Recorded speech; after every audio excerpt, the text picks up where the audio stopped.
Hey guys, it's Mick here. I was going to show you how things are going with my pool project and kind of even show you kind of how I'm doing it. I want to start by saying that for anybody that's watching this video to learn how to build a retaining wall, this isn't the video to watch. So, I'm going to show you how I'm building mine, but I know there's stuff that you're supposed to do differently that I'm not doing just because I'm cheap and I'm just, I'm trying to do this on a budget. So, if you got tips or, something nice to say, go ahead and put it down there in the comments. But, if you're the guy that wants to get on there and say, well, I'm a professional and blah, blah, blah, blah, blah, you're a dumbass, well, you know what, you can frick off. If you're a professional, you shouldn't even be watching my videos, so just frick off. So, anyway, here's what I got going. I'm putting an above ground pool in for my kids, as I've been telling you guys. And here's what I got built so far. What I do know is above ground pool has to go on undisturbed soil. You don't want to put it on fill dirt. So I got a bobcat dug into the hillside, and now I'm building this retaining wall to hold the dirt back. What I'm doing is, I know you're supposed to use some fabric behind it to help, I guess hold the dirt back and stuff. I'm not doing it. As you can see, I got like frickin' 4 foot of rock behind it. So, my opinion, again, I'm no professional, but I don't think I got to worry about using fabric since I'm putting so much rock behind it.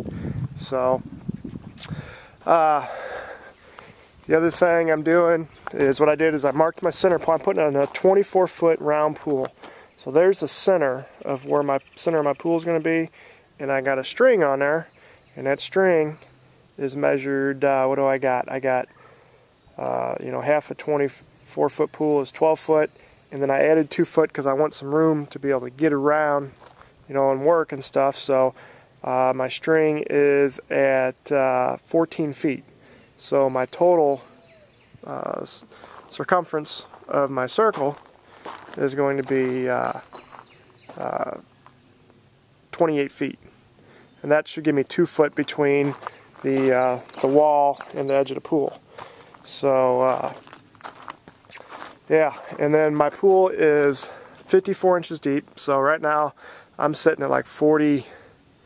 I measured it the other day, I can't remember. It's 40 something inches. So I still got, the pool's still going to sit higher than this wall, and then I'm eventually going to build a deck all the way around it. So actually you won't even ever see the wall, but I am putting some drain tile behind it, as you can see, kind of working as I go.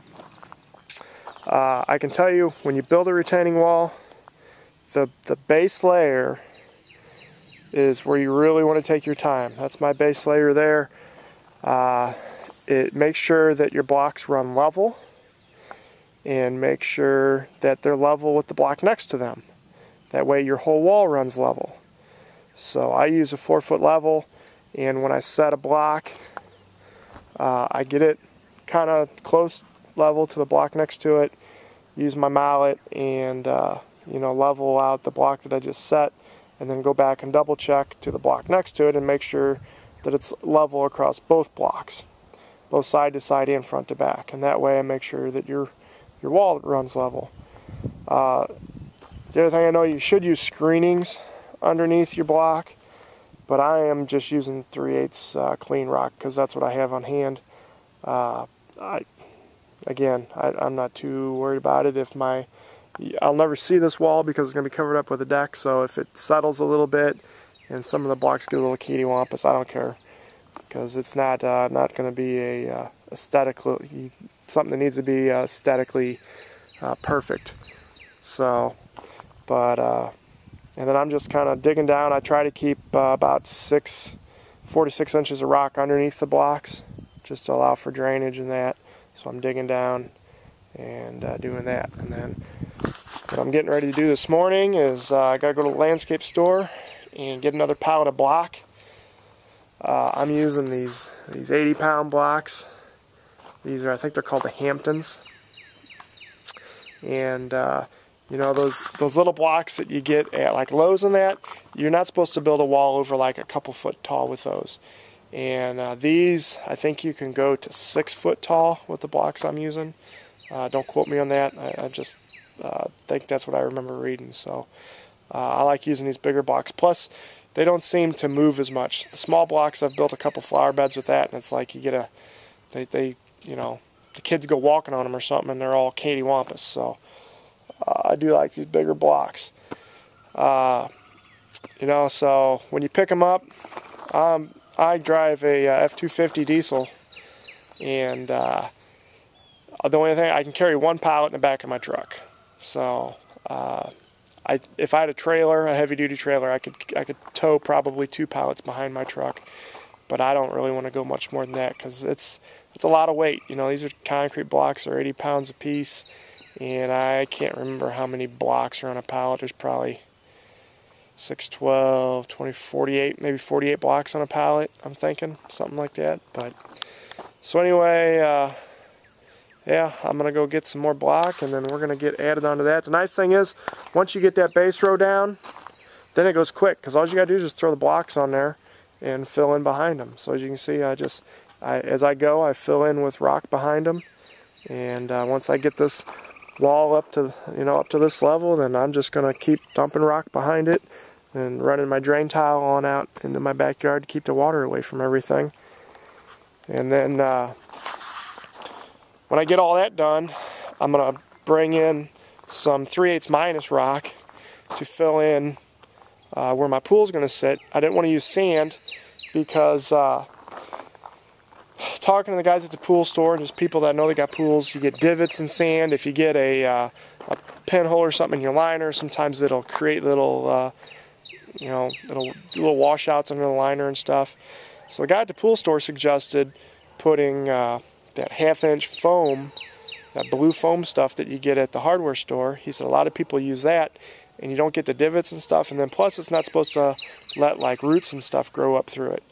So I'm gonna put that that minus rock in here, get a compactor, and make sure it's all level and compacted. It'll be like a concrete pad when I'm done with it, and that'll give my pool nice good base support, and then hopefully not have any problems. And the other thing I'm doing is around the edges, I'm putting 1/2-inch clean rock that's going to be about 8 inches deep all the way around the outside perimeter, and I'm hoping that'll help with drainage around the inside too, because I'm not putting drain tile around the inside of the wall, just around the outside. So I'm hoping that'll allow the water to kind of get out away from the pool.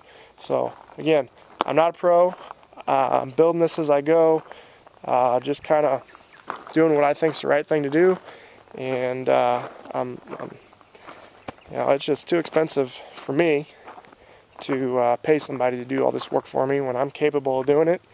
And it may not be perfect or 100% the way it's designed to be done, but I'm sure it'll do its job. So, like I said, if you got some tips or anything, go ahead and leave a comment. But if you're the jerk that wants to rip apart the way I do something, frick off. So, talk to you guys later. Alright guys, so we just got our pallet of block. See it back there? Yeah, see, we're at the adult Lego land here. The Guy Lego land. So, and I was wrong when I told you earlier that those Hampton, that's the small blocks. I get the diamond. It's the block I get. I get the diamond straight face. So, so we got our pallet. We're gonna head home, get it unloaded, and probably come back and get another one. Yeah.